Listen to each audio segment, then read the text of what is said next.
আপনাদের অনুষ্ঠানে স্বাগতম। TV talk shows and analysis. কেউ বলবেন? হ্যাঁ ভাই। আসসালামু আলাইকুম জাকির ভাই। ওয়ালাইকুম আসসালাম রহমতুল্লাহ। জাকির ভাই, আপনি তো মিডিয়ার মানুষ। আমি আপনার কাছে জানতে চাইব যে মিডিয়া কি কারণে শুধু ইন্ডিয়ায় নয়, পুরো পৃথিবী জুড়েই ইসলামের নামে কুৎসা আর নিন্দা প্রচার করে। ঠিক কোন কারণে এই মানুষগুলো একটু সুযোগ পেলেই ইসলামের নামে নিন্দা করে? ভাই প্রশ্ন করলেন যে মিডিয়া কেন ইসলামের নামে কুৎসার নিন্দা প্রচার করে আনন্দ পায়। আপনারাও হয়তো জানেন যে পৃথিবীতে এখন ইসলামের প্রসার সবচেয়ে বেশি। এছাড়াও তারা নিন্দা করে কারণ তাদের টিআরপি বাড়াতে হবে, এটাই নিশ্চিত উপায়। যেমন ধরেন, ইসলামের বিরুদ্ধে একটা বই লিখলাম, এটার বেস্ট সেলার হওয়ার সম্ভাবনা অনেক। একইভাবে মুসলিমদের বিরুদ্ধে অনুষ্ঠান করেন, তাহলে অনেক দর্শক পাবেন, কারণ বর্তমানে ইসলামের প্রসার সবচেয়ে বেশি। আর সেজন্য ইসলামকে যারা পছন্দ করে না তারা ইসলাম ধর্মের নিন্দা করে, আর এটাই তারা প্রচার করে। এজন্য আমারও মনে হয় যে মিডিয়া ইসলামের নামে নিন্দা করার ব্যাপারে সাহায্য করছে, যাতে করে তাদের দর্শক সংখ্যা বেড়ে যায়। হ্যাঁ ভাই।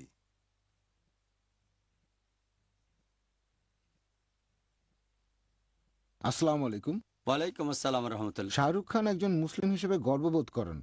সেই অনুষ্ঠানে তিনি বলেছিলেন যে সবসময় তিনি আল্লাহ তাআলার কথা চিন্তা করেন। এখন এরকম পরিস্থিতিতে আপনি তাকে কি উপদেশ দেবেন যাতে করে ইহকাল আর পরকাল দুই কালেই তার জীবনটা সার্থক হয়? এছাড়াও তিনি বলেছিলেন যে তিনি তার ছেলেমেয়েদের কঠোর ইসলামিক নিয়মে পড়াতে চান না। এখন এই কঠোর ইসলামিক নিয়মটা কি হতে পারে, আর উনি কিভাবে তার ছেলে মেয়েদের ভেতরে ইসলামিক মূল্যবোধটা নিয়ে আসতে পারেন যাতে করে তারা আল্লাহ তাআলার কাছাকাছি আসতে পারে? আমি তাকে উপদেশ দিতে পারি যে মানুষটা এমন দাবি করছেন যে তিনি সবসময় আল্লাহর কথা চিন্তা করেন। আমি তাকে বলবো, আপনি পবিত্র কোরআনের অনুবাদ পড়েন। তিনি বলছেন যে আরবিতে কোরআন পড়েছেন, ইংরেজিতে কোরআন পড়েছেন, তবে তিনি যদি নিয়মিতভাবে কোরআন পড়ে থাকেন, কারণ এই কোরআন হলো পৃথিবীর মধ্যে সবচেয়ে পজিটিভ বই। এটা হচ্ছে মানবতার ঘোষণা, জ্ঞান আর ক্ষমার ফল্গু ধারা, বিপদগামীদের জন্য সতর্কবাণী, হতাশাগ্রস্তদের আশার আলো, দুঃখীদের সান্ত্বনার বাণী আর দ্বিধাগ্রস্তদের নিশ্চয়তার আশ্বাস। আমার মতে একজন মানুষের জন্য সবচেয়ে সেরা গাইড হলো পবিত্র কোরআন।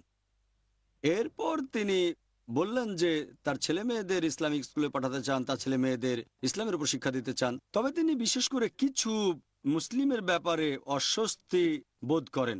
তার মনে হয়েছে অনেক মুসলিম উগ্রপন্থী বাড়াবাড়ি করে। তাই এই ব্যাপারে আমি বলবো, যখন আমরা মানুষের সাথে আলোচনা করব ইসলাম সম্পর্কে, তখন যুক্তি আর বিজ্ঞান দিয়ে বলবো। ইসলাম সবচেয়ে বিজ্ঞানসম্মত ধর্ম, সবচেয়ে লজিক্যাল ধর্ম, আর এটা হলো সে ধর্ম যেটা মানবজাতির সব সমস্যার সমাধান দেয়। যদি ইসলামকে ঠিকভাবে ব্যাখ্যা করতে পারেন তাহলে মানুষ পছন্দ করবে। আর এজন্যই দেখবেন যে তরুণ প্রজন্ম তারাও এখন ইসলামের ব্যাপারে আগ্রহী হচ্ছে, খোঁজ খবর নিচ্ছে। জাজাকাল্লাহ।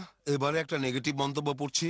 লিখেছেন ভাই সাব্বির ভাট, অমুসলিম। লিখেছেন এনডিটিভি ওয়েবসাইটে, হ্যালো বারকা, ধর্ম এখন সেকেলের জিনিস।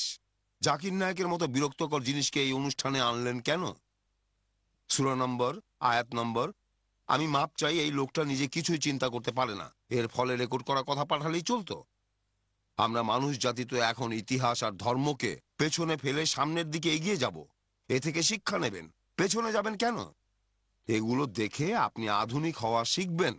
গত 5000 বা 1400 বছরে আমরা অনেকখানি সামনে এগিয়ে গিয়েছি।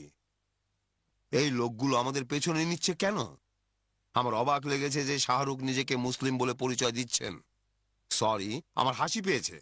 এরকম বলার কারণ কি? উনি কি ভোট চাচ্ছেন? আমরা কি শুধুই মানুষ হতে পারি না? প্রথমে এই প্রসঙ্গে বলি যে কেন আমরা পেছনের দিকে যাচ্ছি, কেন নিজেদের মুসলিম বলছি, শুধু মানুষ বলে পরিচয় দিচ্ছে না কেন। এ কথাটা আমি আগেও বলেছি। ভালো মানুষ হতে গেলে আগে ভালো মুসলিম হতে হবে। ব্যাপারটা অনেকটা এরকম যে কেউ বলছে ক্লাস 10 পাস করলেই তো সেটা চলে, আর আমি ভাবছি মাস্টার্সের কথা। ক্লাস 10 পাস করা মানে হচ্ছে ভালো মানুষ হওয়া, আর মাস্টার্স পাস করা মানে হলো ভালো মুসলিম হওয়া। এখন কেউ যদি ক্লাস 10 পাস করে সন্তুষ্ট থাকে সেটা তার ব্যাপার, আমি মাস্টার্স পাস করতে চাই, তাহলে ব্যাপারটা দাঁড়াচ্ছে ভালো মানুষ হওয়ার পাশাপাশি আমি ভালো মুসলিমও হব। আমি আল্লাহ তাআলার কাছে আমার ইচ্ছাকে সমর্পণ করব, স্রষ্টার কাছে আমি তার নির্দেশগুলো মেনে চলব, যাতে করে ইহকাল আর পরকালে সফল হতে পারি।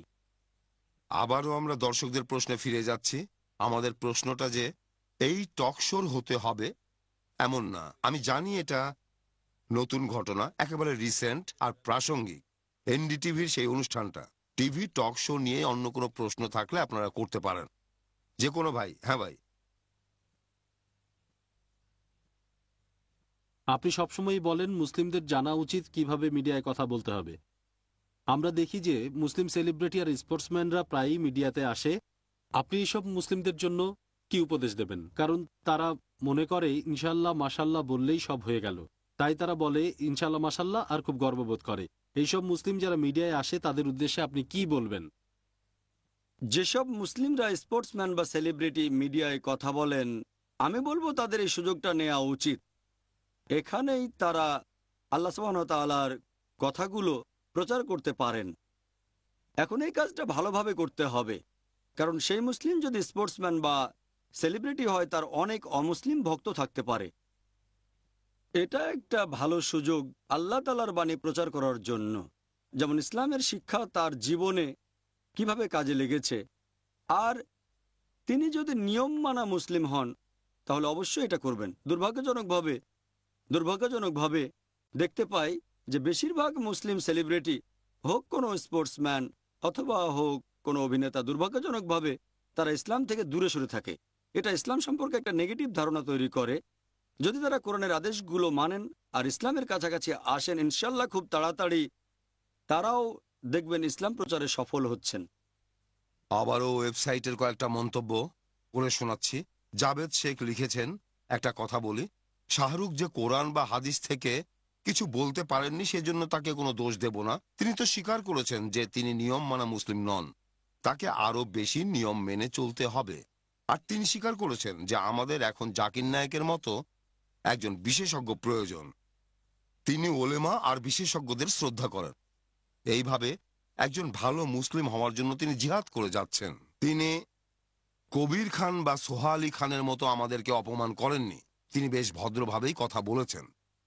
আরেকটা মন্তব্য সেই টকশো সম্পর্কে লিখেছেন আহমেদ আব্দুল্লাহ, @SmartYes।